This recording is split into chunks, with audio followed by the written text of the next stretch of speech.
2020 तक नामसाइद हालात के दौरान कई ऐसे सारे वाक़ात रोनमा हुए जिनमें पुलिस थानों या गारत रूम जो पुलिस के होते हैं वहाँ से असला की चोरी हुई या पुलिस वाले उसमें इन्वॉल्व थे या कुछ और मामला पेश आए जहाँ से असला चोरी किया गया। उसके बाद पुलिस की जानिब से इंतज़ामिया की जानिब से इस पर रोक लगाने के लिए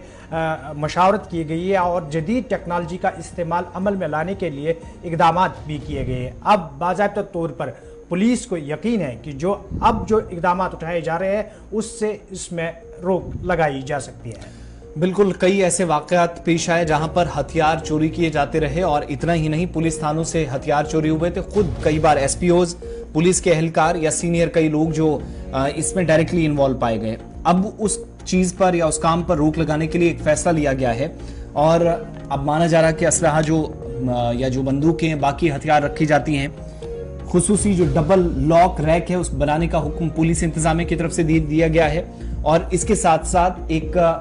एंटी थेफ्ट अलार्म भी यहां पर लगाया जाएगा, जिसका मतलब यह है कि अगर कोई उस बॉक्स को, उस रैक को टच करता है जब किसी की यहां पर बंदूक, किसी का यहां पर हथियार रखा गया होगा, तो वो फौरी तौर पर इस रैक की वजह से, इस अलार्म की वजह से पकड़ा भी जाएगा। कुछ माजी में ऐसे वाकयात हैं, उनकी तरफ अगर आप चले जाएं तो साल 2018 में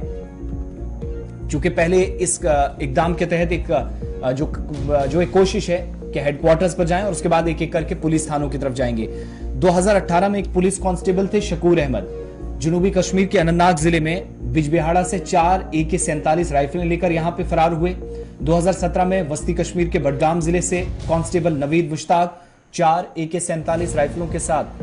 यहां से फरार होते हैं और बाद में कहा गया कि मिल्टन तंजीम हिजबुल मुजाहिदीन में उन्होंने शमूलियत अख्तियार की। साल 2018 में 2 मिलिटेंटों ने राजौरी जिले में पुलिस बैरक से ही राइफलें चुराई थी। तो इस तरह के केसेस इन फ्यूचर ना आए, कुछ इकदाम उठाए गए हैं। इरफान फाजिल के पास लेकर चलेंगे। इरफान, क्या नए अहकामात हैं, क्या तैयारियां हैं, किस तरह का प्लान है और इम्प्लीमेंटेशन क्या पुलिस हेडक्वार्टर्स और पुलिस थानों के अंदर डेट फिक्स कर दी गई है, कब से होगी कि हथियारों की चोरी के ये वाकयात हैं इनको रोकने के लिए?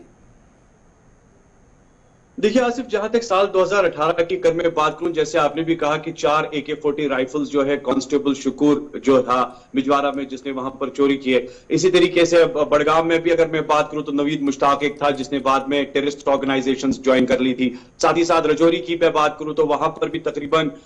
2 टेररिस्ट जो है उन्होंने राइफल्स वगैरह चोरी की थी। तो ये सारी चीजें जब मॉनिटर हो रही थी तो एक स्पेशल ऑर्डर जो है उस पर अब जारी किया गया है डिपार्टमेंट के एंड से, ताकि एक अच्छी एक्सरसाइज हो जिससे हम प्रोटेक्ट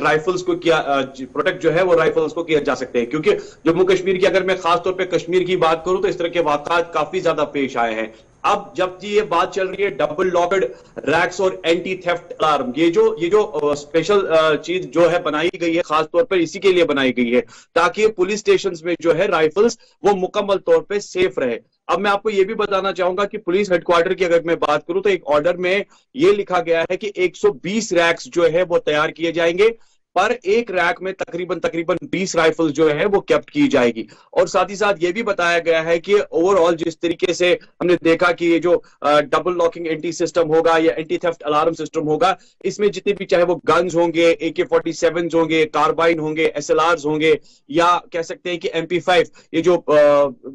गन्स में जो नाम वगैरह है इनको रखा जाएगा। साथ ही साथ ये भी बताया जा रहा है कि इनको पहले एक मैगजीन बॉक्स में रखा जाएगा और उसके पहले इनको लिया जाएगा जी हाँ पुलिस हेडक्वार्टर्स। उसके बाद इन बैरक्स को अलग अलग पुलिस स्टेशन में शिफ्ट किया जाएगा जहां पर जैसे उसकी रिक्वायरमेंट होगी। क्योंकि यह भी बताया जा रहा है कि इनके लिए जो जगह मुकर्रर की गई है वो ग्राउंड पर लेकर गई है ताकि उसके साथ एक बड़ा सा चेन भी जुड़ा होगा। अगर ओवरऑल अगर हम देखेंगे तो इसमें एक अच्छे बेनिफिट्स होंगे खासतौर पर कश्मीर को लेकर, क्योंकि ये इतना हेल्पफुल रहेगा कि अब अगर कोई भी हथियार चोरी करने की कोशिश करेगा तो ऑन स्पॉट टाइम जी हाँ वो पकड़ा भी जाएगा और ऑन स्पॉट टाइम ये भी पता चलेगा कि किसने हथियार चोरी किया, क्योंकि उसके साथ साथ एक अलार्म भी बजेगी और साथ ही साथ जो वहां पर मूवमेंट करेगा उसकी मूवमेंट भी वहां पर ट्रैक हो जाएगी। तो इस तरीके के जो इकदाम है वो अभी सरकार ले रही है। गवर्नमेंट के एंड से तो ऑर्डर जारी किया गया है, कई सारे पुलिस स्टेशन में इसका जो है काम वजूद में लाया भी गया है। और साथ ही साथ अगर देखेंगे जिस तरीके से मामला या हालात बने थे जब राइफल्स चोरी होती थी और कई सारे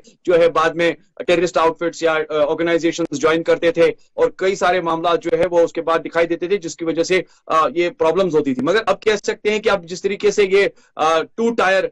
सिस्टम जो है रैक्स 2 टायर सिस्टम अलार्म और double lock anti theft alarm का जो ये बनाया गया है, इससे साफ साफ पता चलता है कि पुलिस स्टेशंस में अब मुकम्मल तौर पे आर्म्स एंड एनिमेशन जो है वो सेफ एंड साउंड रहेगी। चलिए इरफान, आपका बहुत बहुत शुक्रिया।